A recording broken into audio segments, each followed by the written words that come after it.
What's up, you guys? Welcome to Cleared for Landing. Today, I'm going to be giving you tips on how to pass your private pilot check ride and how to put together a check ride binder. What's up, guys? My name is Steve, or is it Ben? I'm a career firefighter and paramedic, accomplished nightclub DJ and producer, avid traveler, and man of 1,000 hobbies. That's me. That's me. And that's me.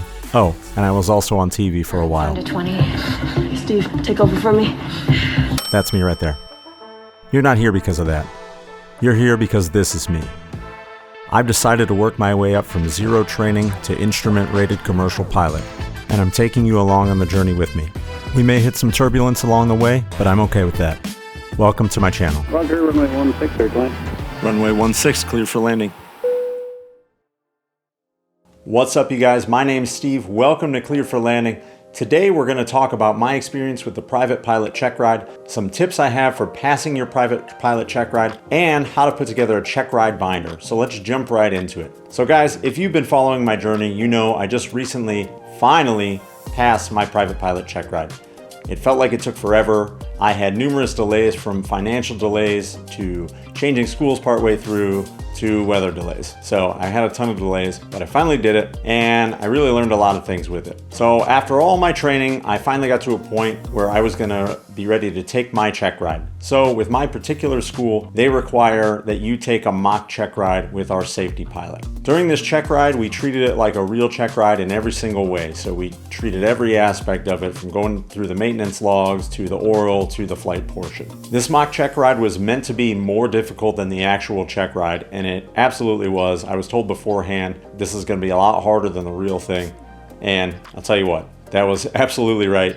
So this brings me to my very first tip. Take a mock check ride. So even if your school doesn't currently require it, ask for one. Ask your instructor for one, or if you can, it would be preferable to take one with someone you haven't flown with before, or someone who's not your primary instructor. They're going to be able to point out things and find things that maybe your primary instructor missed, and they're going to be able to identify weak areas for you. Now, I'll tell you what, guys, it may suck to be critiqued by somebody. As someone who got some harsh criticisms on a couple of things on my mock check ride, it does sting a little bit, okay? But you would much rather find this out beforehand and correct it, rather than find out on the check ride that you have deficiencies and then you end up with an unsatisfactory on your very first attempt on your check ride. So better to get it out of the way now. So once I completed my mock check ride, I was on to my actual check ride. So I called a couple of DPEs. I found one that was available when I was available. So first thing, he sent me an email with a scenario. So in this scenario, me and a friend are gonna go up to another airport, and maybe we're gonna do some fishing or camping. And he also sent me the destination airport and his weight, so I could do a weight and balance on it. So on the day of the actual check ride itself, we started out by going through my documents. So we made sure I had all my proper documents. We went through my logbook to make sure I had the proper hours and all the hours in the specific sections that I needed them. All my night takeoffs and landings. I actually did run into an issue with that. I had 10 night takeoffs and landings, or so I thought. But the very first night flight we did, we took off during the day, and I had exactly 10 landings. So that first takeoff wasn't at night. So I actually had to shoot out to the airport the night before my check ride and do one night takeoff just to complete the requirements. And my DPE actually had me scan my logbook before I came to him so that he could check over it. And I'm glad he did, because I would have gotten to the check ride and we would have found out I was missing one night takeoff. So we got that squared away. Went through all my documents. After we went through my documents, we went through the aircraft maintenance logs. So we made sure it was up to date on its annual and its 100-hour inspection. He asked me about the required inspections for aircraft, including like your altimeter and your pitot-static and your VOR and your ELT inspections, all of those. So he used that as an opportunity to ask me some questions. And then we kind of moved into the actual scenario part of it. We went over my cross-country flight planning. We went over my thoughts behind the route that I chose and why I chose specific altitudes. We took a look at the winds aloft and things like that. We took a look at weather briefings along the route. All of this took about 2.5 hours for the oral. But after you get settled in, as long as you have a good DPE who's personable, it really just felt like two people talking about aviation who both really enjoy aviation. So there was a lot of questions, but it didn't really feel too stressful as I thought it would. So going into my check ride, I had my check ride binder all ready to go.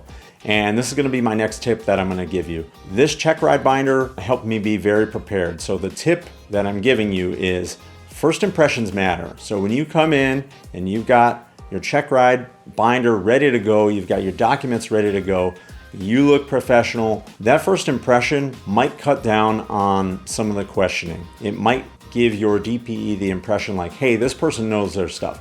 That being said, they're still gonna evaluate you, right? But they're already kind of in a mindset like, hey, look at this guy, he's ready to go.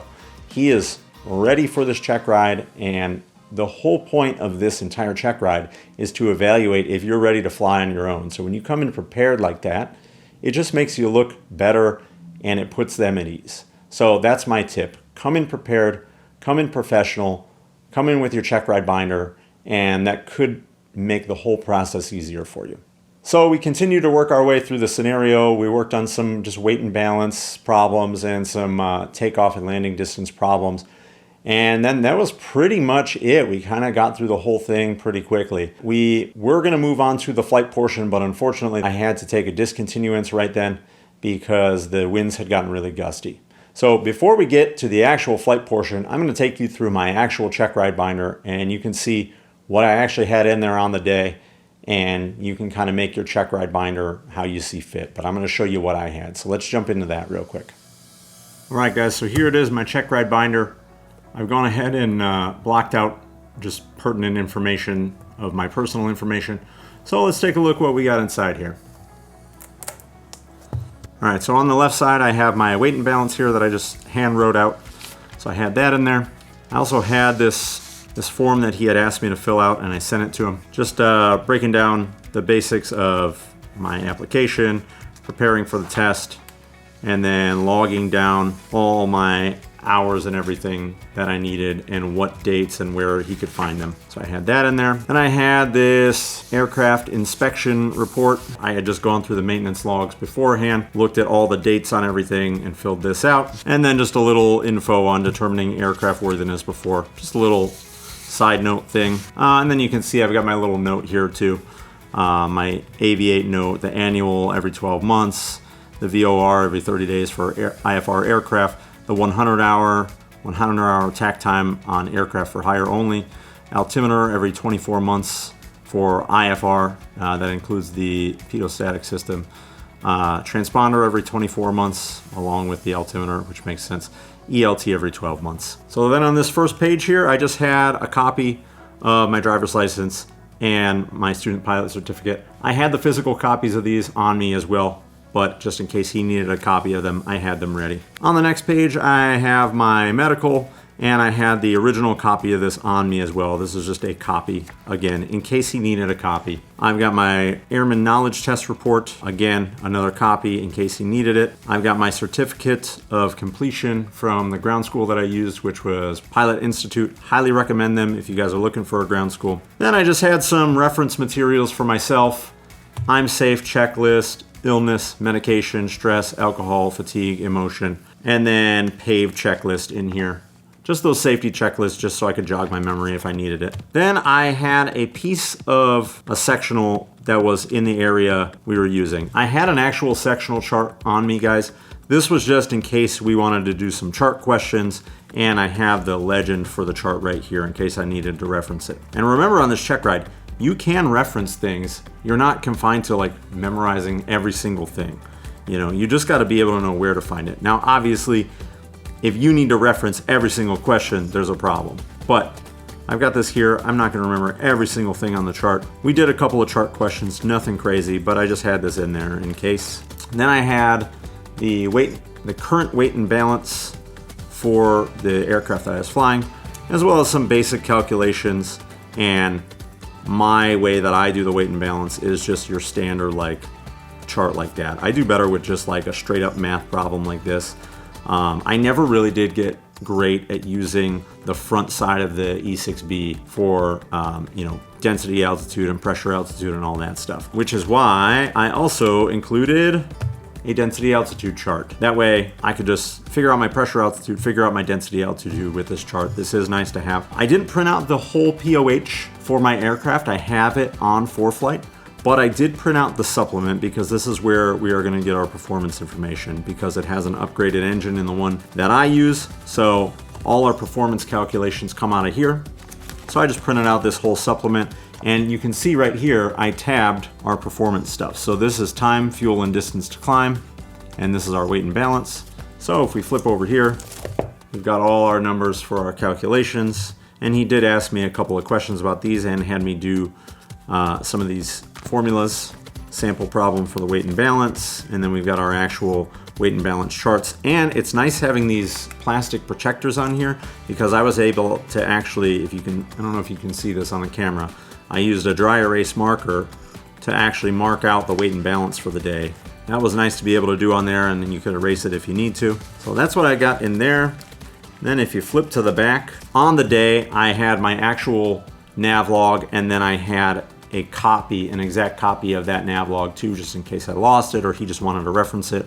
This is just a blank one, obviously. And then I just had a couple things back here, just some info about the exam, weather presentations for practical exams, weather briefing, risk management for pilots, little thing about practical test philosophy and how to take this the best way you can. That was basically it, you guys. I mean, there wasn't a ton in here, but like I was saying before, it's just about being prepared. So he did look at all this and express that he was impressed by my organization. So now let's go talk about the flight portion of this. All right, so that was the check ride binder. You can obviously add as much stuff as you want or take some of that stuff out, but that was what I used and I thought it worked out really well. So let's move on to the flight portion of the check ride. So on the day of the flight, which had gotten rescheduled 5 times, 3 due to weather, and then 2 due to plane maintenance issues. So it was almost a month and a half between when I took the oral portion and when I took the actual flight. So on the day of the flight, I met him out at his home airport. We went into the FBO, we rechecked the maintenance logs just to make sure they are still good, and then we briefed what we were gonna do for the day. So he said, hey, this is gonna be the second part of your check ride. You had a discontinuance before, and today we're gonna go out, we're gonna start your cross country at some point. I'm gonna divert you, and you're gonna take me to another airport. We're gonna do our special landings and special takeoffs. Then we'll depart from there. We'll go out and do our maneuvers, and then we'll come back to the airport, and that'll pretty much be it. And that's exactly how it went. So we briefed the flight real quick. I went out to the plane. I started pre-flighting. He met me out there a couple minutes later, just asked me a couple of obvious normal questions that, by God, I should know these by now. He asked me a little bit about what I'm looking for when I'm checking the fuel, in terms of color, in terms of, you know, any sediment or water and anything like that. Then I gave him a passenger briefing. I'm gonna link below to a PDF of my passenger briefing that I gave him. He said my passenger briefing was really good. I fly a 172, so it is somewhat specific to a 172, but you can tailor it to however you like.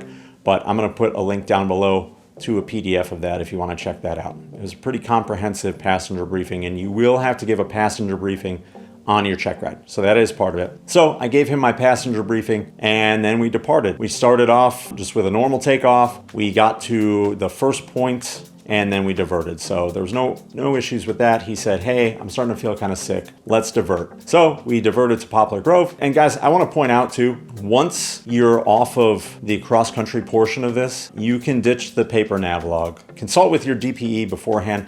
My DPE told me he was fine with me flight planning on ForeFlight if I had wanted to. I did a paper nav log just to do it how like a lot of the people normally do it, and I did it on a paper sectional chart. But he was like, if you want to use ForeFlight, that's fine. Just be able to explain the numbers about ForeFlight. And I actually did another video about that very thing on my channel, so go check that out. But once we were done with the cross-country portion of this, I ditched the paper nav log. I actually jumped on my ForeFlight on my iPad, pulled up the airport diagrams. I was able to grab the frequencies and everything, so it just made things a lot easier. So we headed to Poplar Grove. So I made my calls, we overflew the field, got a look at the windsock, and then we started off with a soft field landing. So I did my soft field landing. It wasn't my greatest soft field landing. So that's gonna be my next tip for this video, okay? Check rides, as much as you wanna do as well as you can, they are not about perfection. And the DPEs know this. I've been told many times, and I've heard many times, and my DPE told me, they're looking for if you are consistently within the standards. So if you deviate from the standards a little bit, or you're a little off or whatever, that's okay. Just make sure you point it out. I pointed out to him when I landed, even though it was a successful soft field landing, it wasn't my greatest soft field landing, okay? So anyway, we did a full stop landing. We returned back to the beginning of the runway. Guys, another tip, make sure you're doing all your checklists every time, okay? Before landing, every single time I went through my before landing checklist, and before every takeoff, I went through my before takeoff checklist, okay? So checklists every time, everything you do, make sure you're doing the proper checklist every time. So we departed, we did a soft field takeoff, that went great, came around, did a short field landing. I actually was getting nervous. I thought I undershot it for a minute. Generally, I overshoot soft field landings, and I was like we're right on the designated point. But like I said before, they are looking for if you are consistently within standards, okay? Or rather, are you consistently out of standards, okay? So little deviations are most likely not going to be a problem if they're not habitual. So did my short field landing. We departed from there. He said, okay, we're going to depart to the east. Got up to altitude. We were going to do some steep turns. So I said, hey, let me clear the area. A good tip I got from my safety pilot on the mock check ride was, instead of doing clearing turns before you do your steep turns, why not just do a standard rate turn and do a 360? So it kind of just already gets you coordinated, gets you feeling good. So that's another great tip, is you can do a 360 instead of clearing turns, unless they specify they don't want you to do that. But I told him what I wanted to do. I said, listen, instead of the 90 degrees left, 90 degrees right, I would like to do a standard rate 360 to clear the area. He said, no problem. Did a standard rate 360, and then we moved into the steep turns. So I did my left steep turn first, spot on. I mean, I don't think I budged 10 feet in altitude that entire time. I came out right on heading. That one went great. Did my right one, I think I lost like 30 to 50 feet within the turn. That's still well within standards. You can change altitude plus or minus 100 on that one. And that's gonna bring me to my next tip, guys. Know what the Airman Certification Standards says about each of these maneuvers that you're gonna do. I knew I could lose or gain 100 feet from my starting altitude. So I did lose about 50 feet. I even called it out during the turn. I said, ooh, I'm losing a little bit of altitude. I'm gonna decrease my bank angle slightly and correct this. If you guys are deviating from this at all, just call it out. Just make sure they understand, so they're not watching you thinking, wow, this person doesn't even realize they're deviating, because you're not calling it out, okay? So if you do start to deviate, just call it out. Just make sure you're making corrections for it, okay? So after that, we moved on to a engine fire scenario. That was pretty straightforward. There was nothing crazy with that. I did my initial memory items, and then I consulted my checklists on ForeFlight, okay? Checklist, checklist, checklist, guys, throughout the whole thing, okay? We went and did our stalls. All the stalls went fine. Again, know your ACS, know what's allowed, know what's not, know what's gonna get you jammed up, okay, guys? Next, we moved on to some instrument flying. So threw the foggles on, did some just basic attitude flying, and then we did unusual attitudes. So we did a couple of those, 2 or 3 of those. And then he said, okay, let's head back to Lake in the Hills, which is where we started. He's like, when we get there, we're gonna do a no flaps landing, and that'll be it. Got on Lake in the Hills frequency about 10 miles out, made my calls. Initially, I said I was gonna overfly the field, but then 5 miles out, he said, what was your plan for entering the pattern at Lake in the Hills? Well, at that point, there was so much traffic on the frequency, I could hear what runway they were using. So I said, well, initially I was gonna overfly the field, but now I'm hearing all this traffic. They're using runway 8. He said, good job, just wanted to make sure. So I entered a left downwind for runway 8, did a no flaps landing, and that was it. We got done. He said, how'd you feel? I said, I felt pretty great about that. He goes, great job, you're a pilot. So we headed back, we did some paperwork at the FBO. He did give me a debrief on it. He had a couple of little points to make when he was done. He said, overall, I did a great job. I think coming in very prepared, guys, really helped me out. And then that mock check ride helped me out a ton. Trust me, I did not like it when I was doing it, but it absolutely helped. And guys, that's gonna lead me to my very final tip for you, and something that I think helped a ton. Watch mock check rides on YouTube. There is a ton of them for private pilot, all the way up through commercial pilot, instrument rating, all of that. Go watch those on YouTube.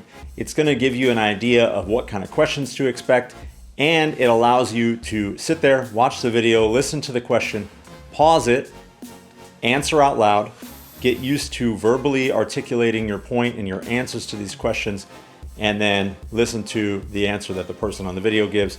Compare your answers, make sure it's right, obviously, but it's really going to get you prepared for how these go. I think I watched probably 20 of these things and did exactly what I just said. Pause it, give my own answer, and compare. That'll be my final tip. That was it. That was my experience with the Private Pilot check ride, and you saw my check ride binder. If you want a list of things that you could include in the check ride binder, I'm going to put a link to a PDF below that you can get that. It's totally free. So guys, thank you so much for watching. Make sure to like this video. If you're not already subscribed to the channel, make sure you hit subscribe, and I'll see you on the next one.